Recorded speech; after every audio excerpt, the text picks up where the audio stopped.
So you may wonder what I'm doing with all these rags, some rope and some eyelets. There's no glue here, there's no sewing here. I'm going to show you this week how to make DIY Christmas decorations. Now I've got boxes of decorations up in the loft. I'm just really bored of getting the same old ones out every year.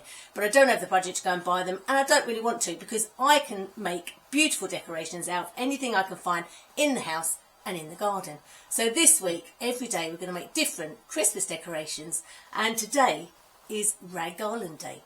Now, I don't want to take credit for this one, because my good friend Debbie yesterday, I went round to her house and she taught me how to do this, and I'm hooked on it. They're absolutely amazing, and thank you, Debbie, for the course yesterday, because it was brilliant. And yeah, I've now kind of got a bit hooked, and I want to see what I can make out of old rags, not just the garlands, but other things. So each day this week we have a different vlog. Today is RAG Garland Day. Tomorrow will be eyelets. I'm going to try and do eyelets with rags, and also I've got some polystyrene somewhere, so I'm going to try some polystyrene stuff. We're then going to go foraging with Mikey and Hugh up the farm and see what we can find and what different decorations we can make from the garden. So stay with us each day this week for Christmas week with Lisa. Okay, so the first part with rag garlands, all you need is a bit of rope or string, thick string preferably, not too thick though. That's all you need, a pair of scissors and some rag, and that is it. So the first thing is to cut your rag up, and we're going to cut it into 8 centimetres length, just thin strips. You'll see why in a minute. Let's get cutting.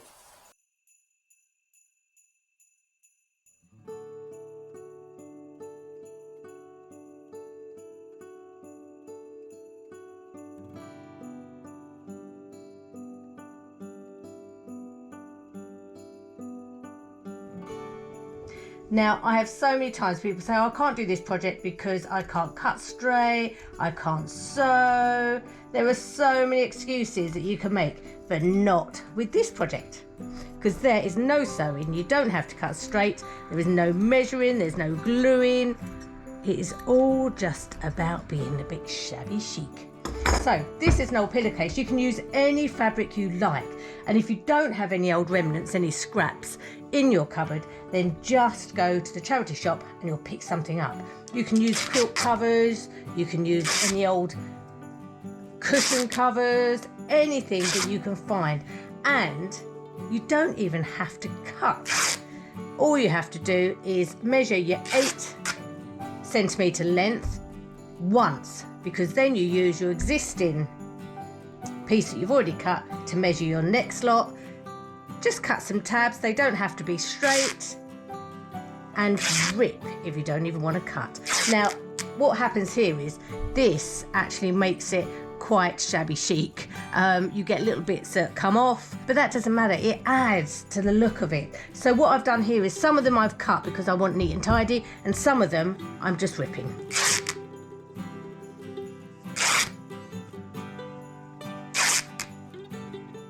Now what I'm using here is I've got several different colourful pieces of fabric. Then in between I'm using just a base colour, a basic colour. So here I'm using red, I've got some greens and whites, and also you can add to it some lace, some ribbon, if you've got some beads.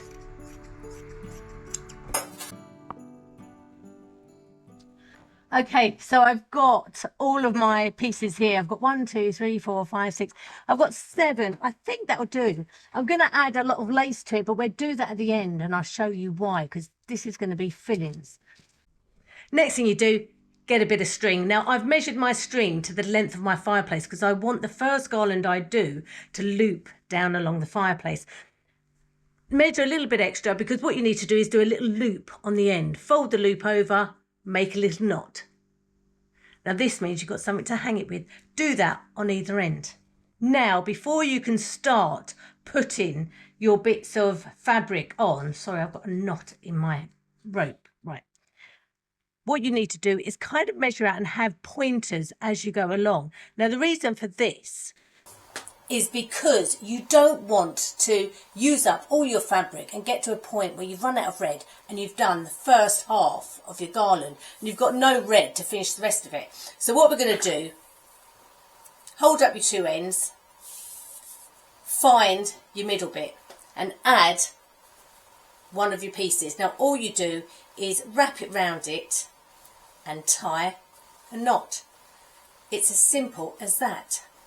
Tie your knot in the middle. You then take your loop again, get your next 2 middle pieces and tie your ribbon around where that is. It doesn't have to be precise, but just so you've got your pointers. Now it really depends on how long your rope is as to how many pointers you're going to need. Now what I would suggest is you want at least 8 in it. If you're making a garland of any sort of size, I would say about 8, but it's entirely up to you.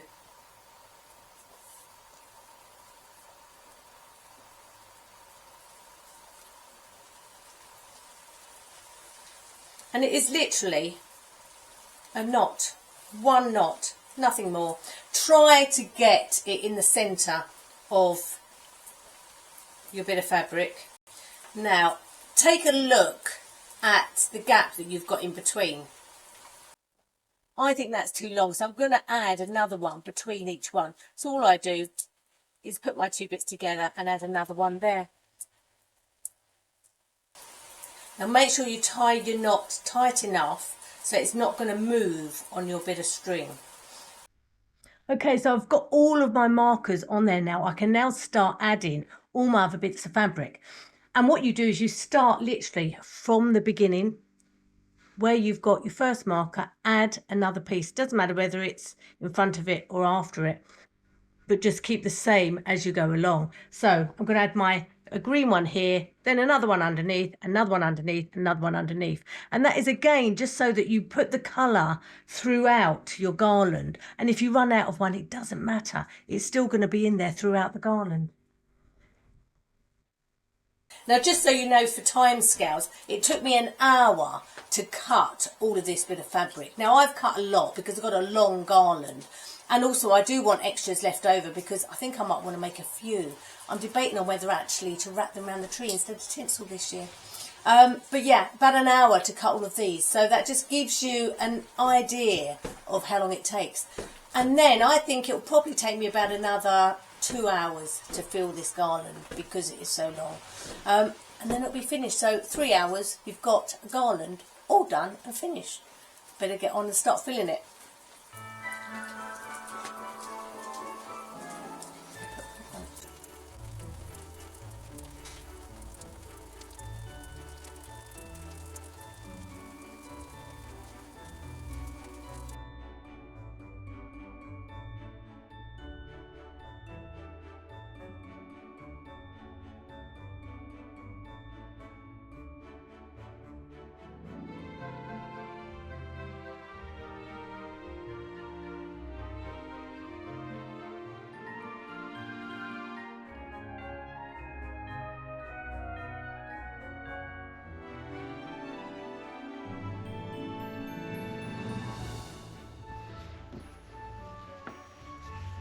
So all you do is tie your next one round, pull it tight and just push it up.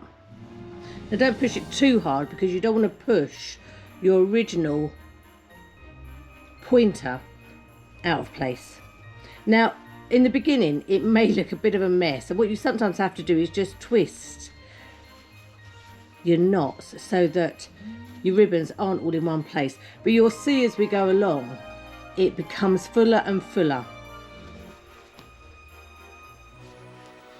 And I love the fact that you could just sit in front of the TV doing this of an evening.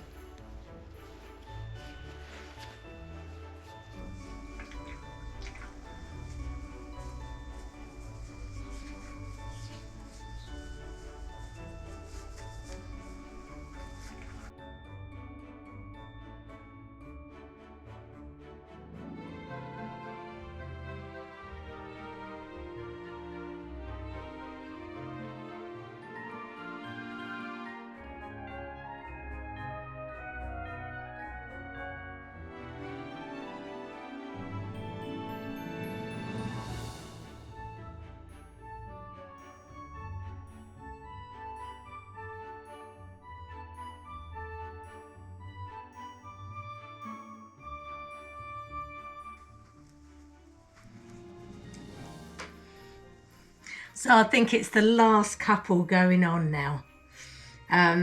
It's really strange this, because you get sort of a quarter of the way into it and it looks rubbish and you think this is not going to turn out well, and then you suddenly get to a pivotal point where you think, hang on a minute, this don't look too bad. My red ribbon on the end has just come off the knot. There we go. Back on. Right, last final one. On it goes.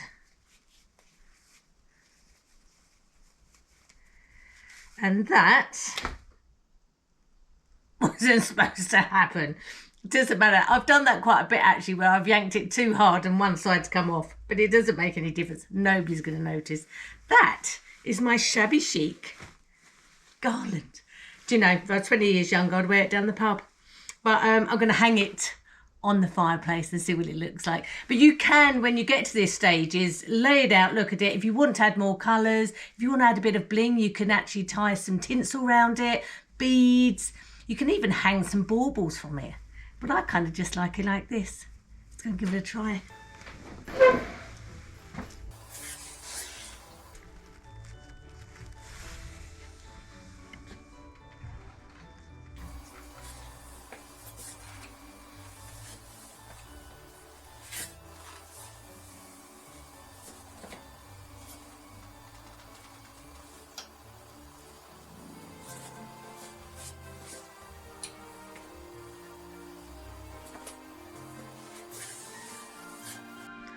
So that is day one, Christmas decoration, rag garlands. I'm really chuffed with them.